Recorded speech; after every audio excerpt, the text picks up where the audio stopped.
আসসালামু আলাইকুম রহমতুল্লাহি ওয়া বারাকাতুহু। সম্মানিত দর্শক শ্রোতা, খুবই গুরুত্বপূর্ণ একটি হাদিস নিয়ে আমি আপনাদের সামনে উপস্থিত হয়েছি। মিশকাত শরীফের মধ্যে হাদিসটি এসেছে।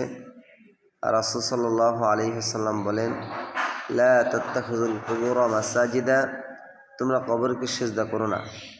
সম্মানিত দর্শক শ্রোতা, অধিকাংশ সময় দেখা যায় বিভিন্ন মাজারেতে আমরা গিয়ে সেখানে সিজদা দিই। অনেকে সম্মানজনক সিজদা দেয়। যে ধরনের সিজদা হোক না কেন, কোনো মানুষকে কেউ কখনো সিজদা দিতে পারবে না। সিজদা পাওয়ার যোগ্য হলো একমাত্র আল্লাহ তাআলা। অতএব আমরা কেউ কোথাও গিয়ে আমরা এরকমভাবে সিজদায় মাথা অবনত করব না। এটা হাদিসের শিক্ষা। আর মানুষকে সিজদা দেওয়া, আল্লাহ তাআলা ছাড়া অন্য কাউকে সিজদা করা, এটা